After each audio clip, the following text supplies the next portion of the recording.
আমি হচ্ছে বনলতা এক্সপ্রেস দেখতে আসছি আমার মেয়েকে নিয়ে, কিন্তু আজকে কালকের কোনো টিকিট নাই।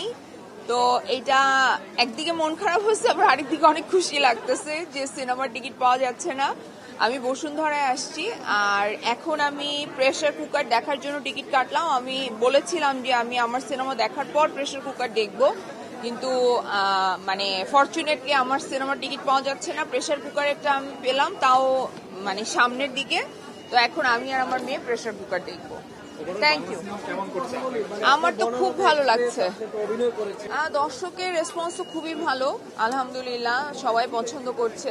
স্পেশালি হুমায়ুন আহমেদ স্যারের গল্প, এইটা যদি কোনো কারণে ফেল করতো তাহলে আমাদের সবার জন্য আসলে এটা খুবই দুঃখের হতো, কারণ স্পেশালি যারা হুমায়ুন আহমেদের ভক্ত তাদের জন্য এটা খুবই দুঃখের হতো। বাট আলহামদুলিল্লাহ আমাদের যে স্ক্রিপ্ট রাইটার আছেন সামিউল এবং স্বাধীন, তারা ভীষণ ভালো করেছে এবং দর্শক পছন্দ করছে। আর আমি এখানেই আছি, আমি সিনেমাটা দেখে বের হই আবার